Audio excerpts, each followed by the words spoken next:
Do you spend hours in your head thinking about something that happened, could have happened, or might happen? Do you ask others what to do so you don't make a mistake? Welcome to the Playing It Safe podcast. I am Dr. Z, your host. I am a clinical psychologist, an author, and a person that is super passionate about sharing with you science-based skills to overcome any type of fear-based struggles. Who doesn't experience fear? Who doesn't play it safe? In this show, we will discuss how fear-based reactions happen in day-to-day life, how playing it safe behaviors look like, sound like, and feel like, how you can put into action solid tips from behavioral science to get unstuck from worries, fears, obsessions, and anxieties, and how you can start doing what works, what matters, and what you care about. Behavioral science doesn't have to be boring. Thanks for listening, and let's get started. Imagine for a moment, how will it be if you effectively handle all that noise that shows up in your mind? In this episode, I continue my conversation with Andrew Nalband. He is a veteran of 3 classes of TechStars and the former director of user experience at UberSense Inc. Andrew has helped more than 25 companies improve their products and has driven many iPhone apps to the top of the App Store. Andrew is currently the Chief Executive Officer at ThankNotes. For those of you who are not familiar with ThankNotes is an app, it's a tool for thinking and journaling and for writing any writing project you want to create. In this second part of my conversation with Andrew, he and I discuss in detail how he manages all that noise that shows up in his head, what has worked and what hasn't worked when dealing with a tendency to do things right and perfectly.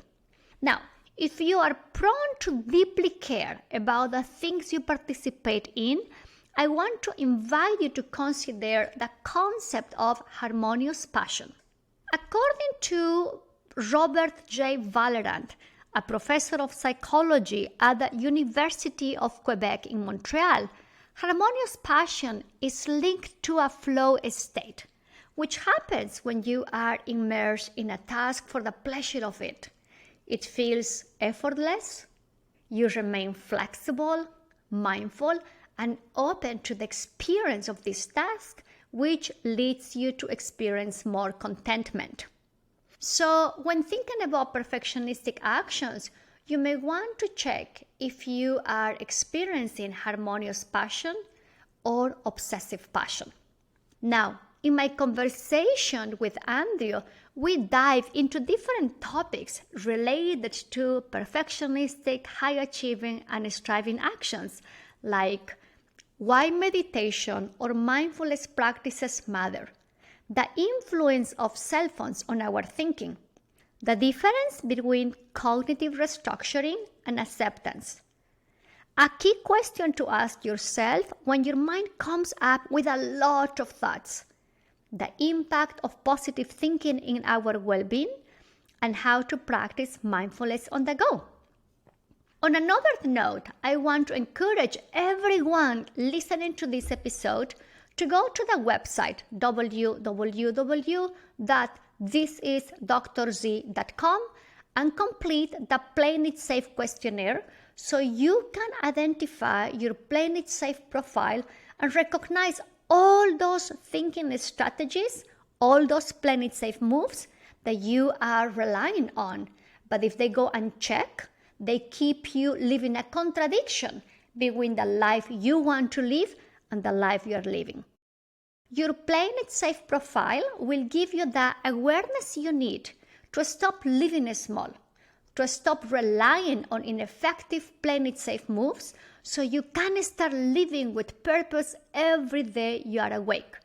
The website again is www.thisisdrz.com and make sure to select the option Playing It Safe questionnaire.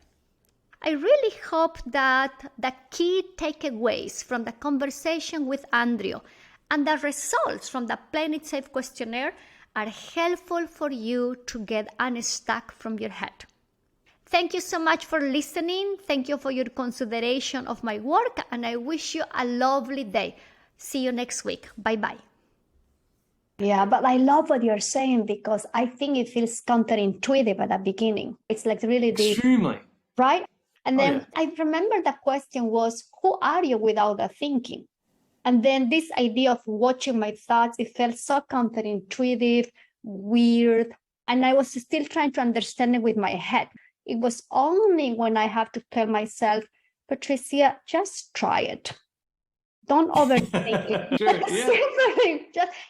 because you can't, you're trying to, as you're pointing out, you're trying to understand thinking just with more thinking. More thinking, the recipe for disaster, right? Yeah, it's sort of like the, I don't know, like the irony of like trying to understand the brain with the, because we're always using the brain to understand the brain.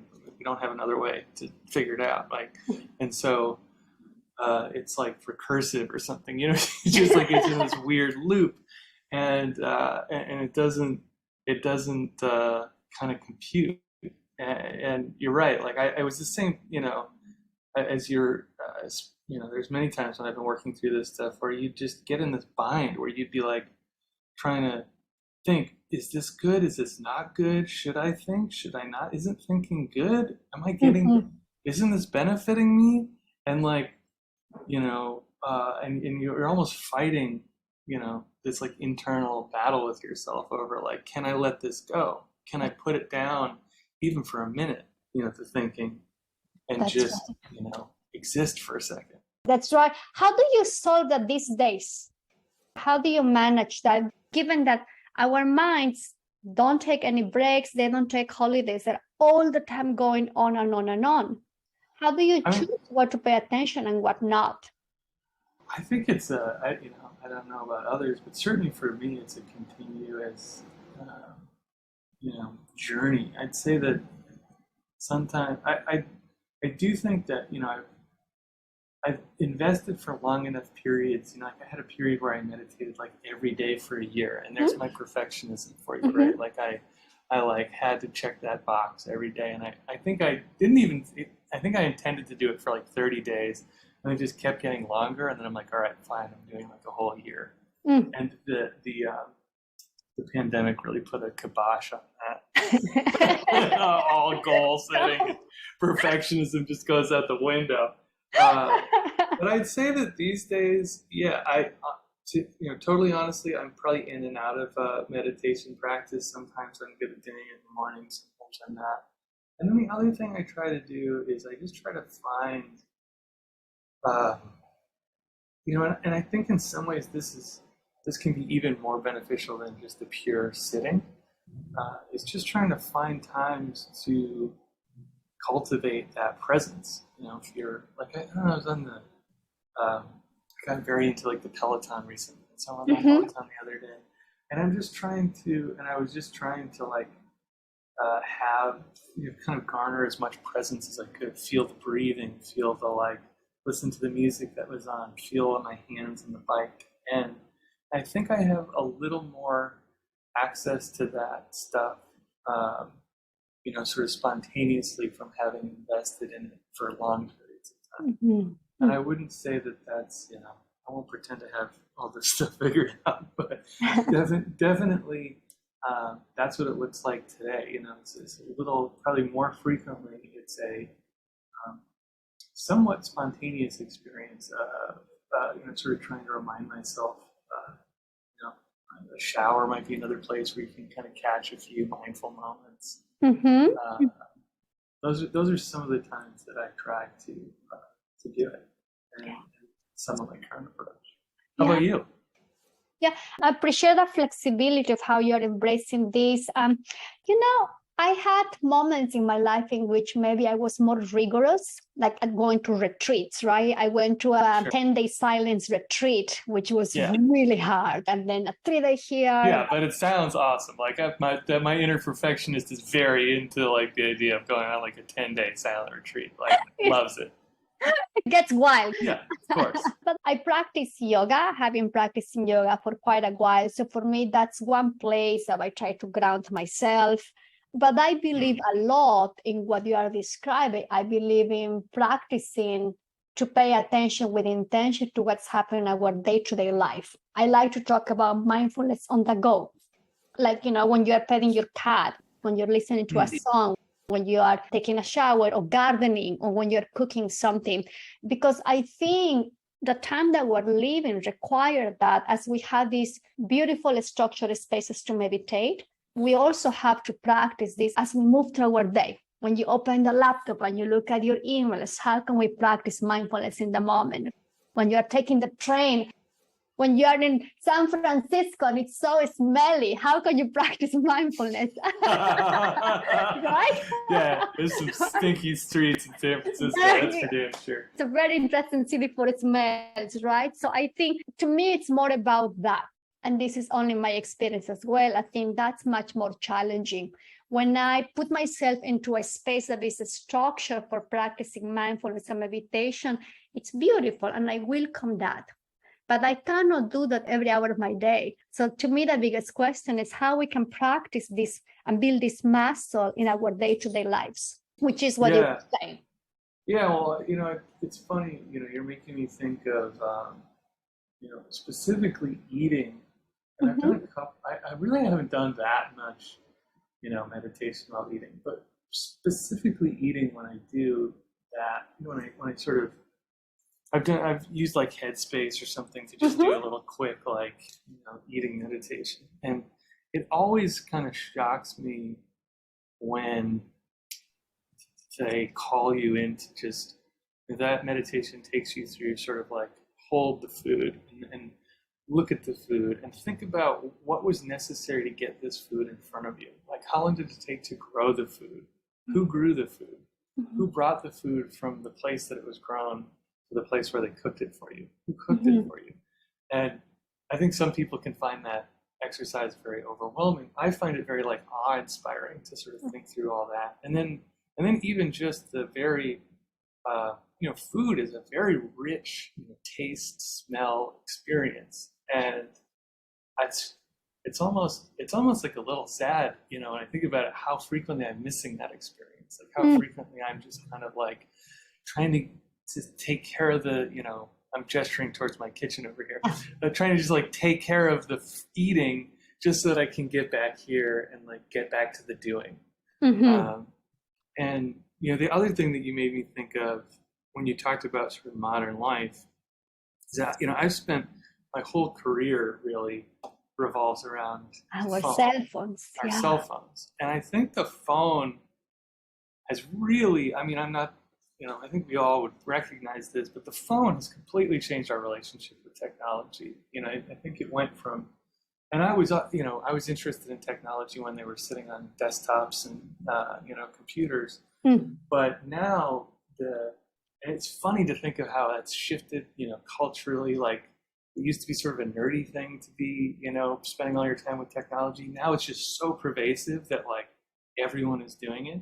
And there was a day when I looked at the cell phone and I kind of realized that there was nothing on it that had the possibility of being present. The cell phone could only ever deliver something to you that was in another time and another place. It could never deliver something that was here, like in this physical moment. It itself is, right? The sort of the Black Mirror, that's here, right? Yeah. But anything that your phone is showing to you is by definition not the present moment. It's like literally anything but. And we're so engaged with these things now that I think it's like, I don't know, I think, I joked about, the sort of mindfulness stereotype, but I think that there's a real reason why that has, a lot of attention right now. I think it's because we just desperately need it, because we're glued to these things 24/7, and we just need a little bit of balance to, pull ourselves out of the, this is the thoughts, right? This is the mind stream, the phone, right? The phone is only that. It's only that. Yeah. So I think, today more than ever, we desperately need to just like breathe and like look at look at some trees and like pet our cats and just, like do anything that's just not, stare into the mirror, the black mirror 24/7. That's right. That's right. While you were sharing that, what came to my mind is that in some way, the cell phone is like our mind because it's all the time pushing for attention, wants us to touch it, to play a game, to text, to do all types of things. And I think our mind has that power that is constantly coming up with all types of content. And sometimes we get hooked on it. But I think the skill we're talking about is choosing what you pay attention and what you let it go. It's making that intentional choice. To me, the biggest question when my mind comes with noise, as it happens every day, is asking myself, if I pay attention to the thought, do I become who I want to be? Does my life expand and get richer and meaningful, or do I get trapped in my head? So that's how I distinguish a little bit. This is all from acceptance and commitment therapy. But the mind is like a cell phone, is all the time trying to take us away from whatever we have to pay attention to. Yeah, definitely. I mean, I think that, if you spend much time at all meditating, I mean, I think you could meditate once and you would notice that your phone is, or your mind is basically sending you notifications like the whole time. You're sitting there and your mind's like, ding, like, what about that, lunch yesterday? That's or right. like, ding, what about that time when I was like 18 and I, did something kind of shitty to a friend of mine? Ooh, that feels bad. Ding, like, oh, that report is due tomorrow. It's just like an insane, it does become, that's when it starts to become, you start to take it a little less seriously, when you're sort of like, this is just a bunch of random crap that is just bouncing around in there, and it's not to say that you can't, use your mind to do something well, but this is I think this is like Eckhart Tolle. He's like, most of the time your mind is using you. You don't even know. That's right. That's right. I was reading a study, this is maybe from 3 years ago, when we were looking at the number of thoughts that we have.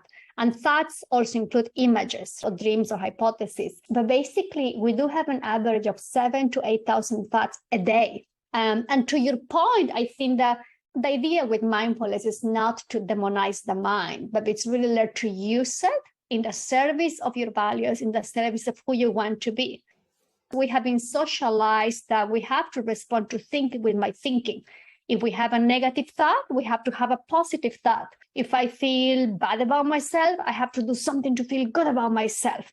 I mean, those are some of the worst. Yeah, those are some of the worst ideas that like are so pervasive.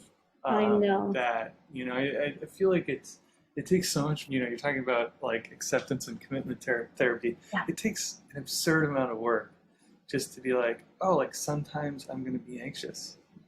Yeah. And I remember there was Chudran is her name, and I think the book is called When Things Fall Apart. Oh yes, yes, Pema Chodron. Yes. And she talked about this idea in that book of hopelessness. And she was like, we have this thing where we are all secretly hoping that there's going to be some moment or something that we achieve or something that's in the future for us, after which everything is going to be okay. And we'll never feel sadness or anxiety or fear or any of these things that we don't particularly enjoy feeling. And she's like, what we have to do is have the courage to like give up that hope that is ever coming, because that's not coming. And that isn't it is a normal part of human existence to have these feelings and thoughts. And I remember, it sounds sort of silly, but I remember feeling quite uncomfortable with this passage. I think because I didn't realize that like subconsciously, even though it sounds ridiculous in some sense when you say that there's this thing that's going to just solve everything. maybe we've just been like marketed so much this, maybe just as human beings, we just have a natural tendency to believe that this is coming, that there is this sort of mythical solution, I think a lot of people think, oh, I don't want to get too deep, but, but I think I was surprised by how troubling I found it when she said that, when she sort of, because it was obviously true what she was saying. Yeah. And it was very disconcerting. And, but in another way, since then it's been very freeing because, it allows you to say, oh yeah, like I'm feeling whatever it is you're feeling, sad, anxious. And normally, we tend to immediately reach for something. These days, Yeah. it is often yourself. It is the fun. But it can be any number of things, right? It can be food, it can be cigarettes, it can be alcohol, it can be infidelity, it can be any number of like things that you might reach for to try to solve that, like that feeling that doesn't feel so good.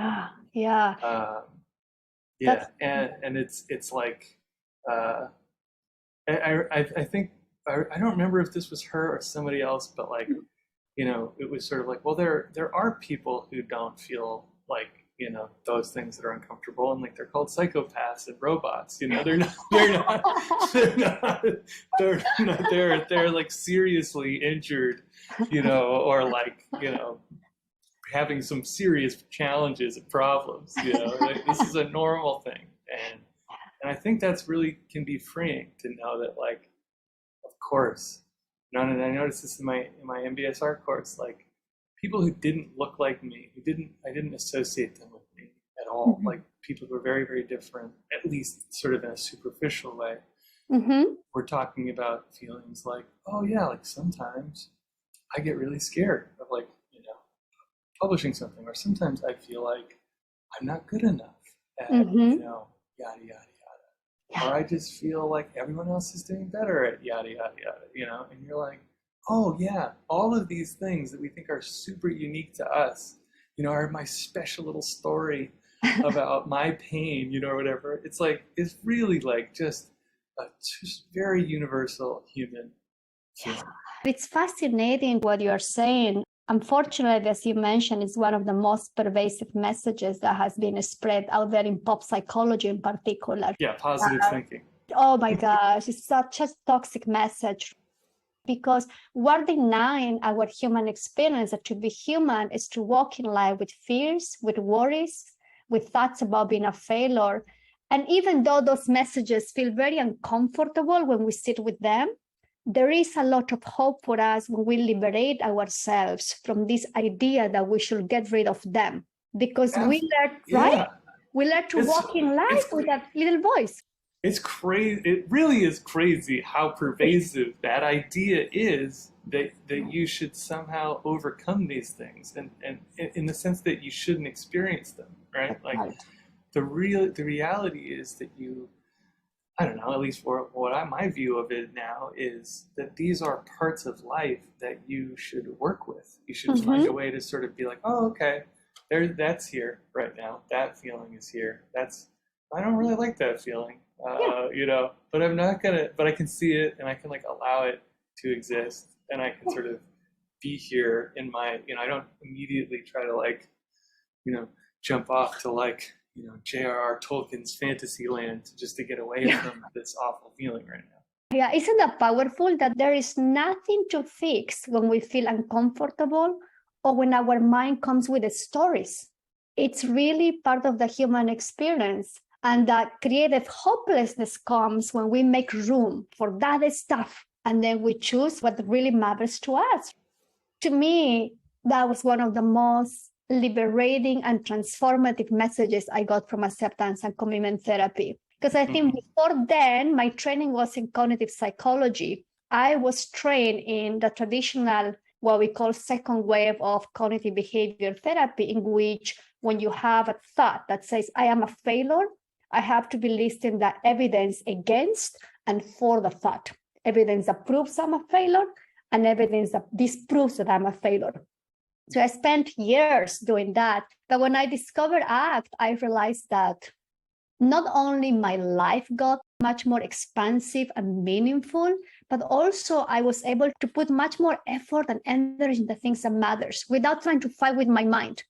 My mind became like this nagging friend that sometimes comes blah, blah, blah, yap, yap, yap, chop, chop, chop. There's nothing for me to fix. And then this idea, when I'm walking, when I'm talking, when I'm doing the podcast, and my mind comes with thoughts, I check, okay, is that thought helpful to be who I want to be in this moment? If the answer is yes, I take it. If the answer is no, okay, I know this, I hear you, and I go back to the present. It's never perfect, but I think that's what is liberating and transformative. There is nothing to fix. There is nothing broken with ourselves when we feel anxious, worried, or we are concerned about making mistakes or being a failure. It is being human. Oh yeah, yeah. And I think, I think maybe, I don't know. It's the funny thing is I still don't really know where we got that idea. Like I still, a part of me thinks that it's just like, it's just such a seductive idea that we just naturally sort of fall in love with it. Like this idea that we can get out of this sort of, difficult part of life, that we can just have the good bits and like none of the challenges. Yeah. I also, I definitely think that like we are, there's a pretty powerful and expensive marketing machine that is reinforcing that message like 24/7. Like, Yeah. oh, are you having the slightest, discomfort?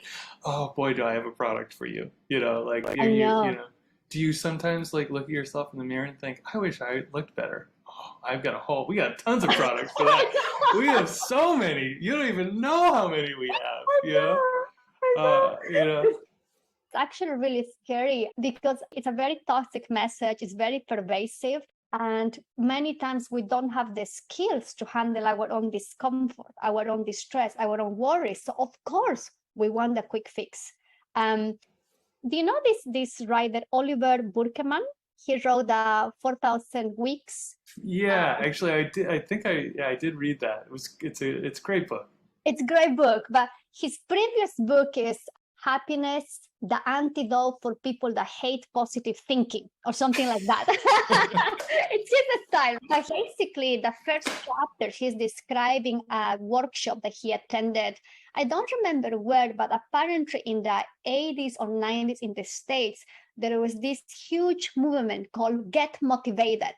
And then, some leaders like Rudy Giuliani, Gorbachev used to go and give talks about get motivated and be positive, be happy. And that was a whole industry. And if you look in Amazon, there's a bunch of self-help books about how to control your thoughts, how to get rid of this, how to suppress this.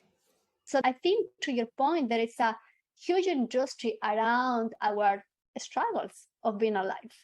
Our struggles that are part of our human experience. Oh, well, right? I mean, it has to, right? I mean, it kind of has to, at least, it has to in the sense of like to sell product, it has to perpetuate suffering. But like, I think I sometimes I do wonder, like, can a, industry sustain? It seems like if you look at any, I don't know, like guru who's out there, like just trying to help people. What I seem to see as a pattern, and I don't, well, this is very subjective, but it seems often that at first they are actually quite helpful. They like have this niche and they're like helping in this very specific sort of way. But then inevitably, if your goal is just to maximize the amount of money you're making doing that, which, not everyone's goal is, but the people who become most visible, that is their goal, because that like their goal is to be the most visible and making the most money, and so they become the people that we all see, right? And I think that there is just this point where if you just want to get your if you just want to get your like self-help business to be big enough, you basically have to like switch to the dark side. You basically just have to like not really help and just kind of like get a really watered down message and just sort of send it to like a really broad group of people and kind of promise a solution that never really comes, and just like the solution never comes, but the next product definitely comes.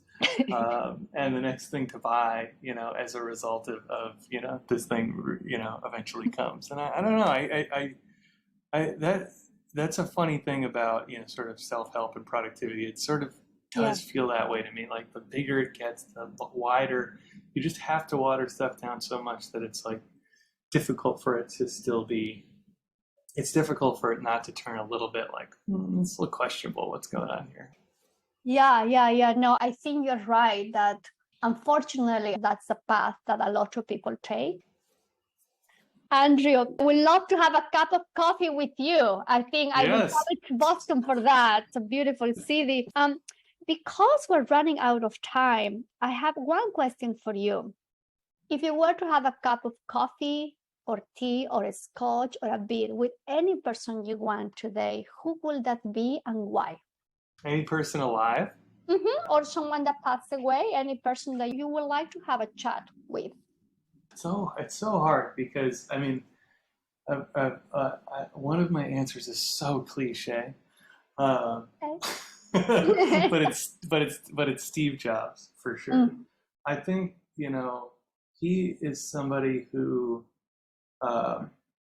it's funny because he's sucked in all these ways. Like he was a shitty dad, and that's something that like I can't get over. Like how can you be such a crappy dad? But he is somebody who did seem to have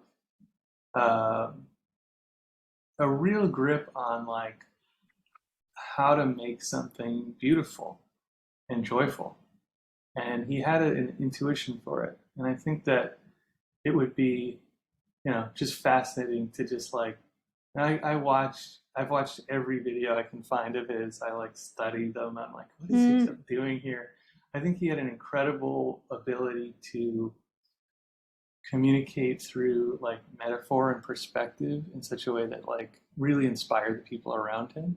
I think that's really what he was great at. Like he certainly like made things that were good, but I think his real magic was that he could like cultivate the sort of energy in the folks that were around him to try to do sort of like Herculean things. And so, yeah, I think that would be my like very cliche answer to that question. He's certainly a very interesting guy. I read his biography, the one written by Walter Isaacson. It's fascinating because he really walks through all the different layers of who he was as a person, as a friend, as a person you work with, and his passion for creating things that was aesthetic and functional at the same time in everything he did. So I can see why you're curious about that. And I think to be fair, like, when I mentioned earlier that, I did a lot of work to kind of come to this conclusion that I wanted to create a world with more joy, beauty, and delight in it. And I think that, in his own way, he was somebody who was very able to do that. And the iPhone, more than any other product, I had the very first one. And I can also, I remember just how unbelievably different that was. I don't think people really appreciate like the other devices that were out at the time, just how terrible they were. And they used to come with these Whopper manuals. I talked about this in the interview actually with Anne Laura, and how just completely different and easy and so much easier to use the iPhone was. And I do feel strongly that we really don't have a person out there that is creating stuff that's like, certainly Apple has lost. I think they can't deny that it's lost. It's like, I don't ever look at those products and think, this is so exciting. Like, look at what's actually possible. I didn't even know that this was like a thing that was possible, And so there's just like I think there's just a really huge way in which he was so inspiring. And I don't know, I have a million stories, but one that stands out that I'll tell you is there's this story of him going to the person that worked on like the BIOS that like booted up the original Macintosh, and I think it was taking, I don't know how long, it was taking like 2-3 minutes to like boot this thing up, And he's like, I gotta get this guy to do this faster, right? And he's like, this is just way too long to wait for a computer. And who knows how he thought about this, but I imagine that he was like, how can I convince this guy to like put in the insane amount of work that is going to be required? Like, how can I make sure that he tries as hard as he can to do this? Not just like, and not just like, and I think most bosses, most people would go in there and be like, look, it's really important. Like, it's going to make such a difference. We're going to sell so many more computers and people are going to be so much happier with them. And like, that would just be so unmotivating. So what he actually did is he goes to the guy and he says, do you think you can shave off like 30 seconds? Like, I think really 30 seconds is what would make a difference. And he just laughed. The guy laughed at him. He's like, 30 seconds, Steve? He's like, there's no way. Like, it's already super optimized. Like, you're insane. And then, he looks at him dead, very straight. And he's like, if you could save somebody's life, do you think you could do it? And he takes a deep breath and he's like, because he sounds serious, I guess I have to think about this. And he's like, I guess if it was that important, like if you really save somebody's life, then maybe I could do it. And he said, okay, well, this is how many Macintoshes we're going to sell. And he puts it up on the board. And he's like, this is how many times like people are going to boot up these machines. And this is how much time I'm asking you to shave off of that. And it's like, 200 lifetimes, of time. And so it's just a mastery of like understanding like human like motivation, and it's a totally different perspective, right? Rather than like, let's just make a good computer and we'll try to do our best and like we'll try to sell a lot of them. I think most companies would be like, we just want to sell more, we'll make more money. But it's like, you could save 200 lifetimes by doing this. It's just like it's a masterful thing that's happening there. And I think that's not something that I have yet found access to, that magical perspective. No. I hear you. There was something about him that he had this charisma to guide people to push themselves, to challenge themselves.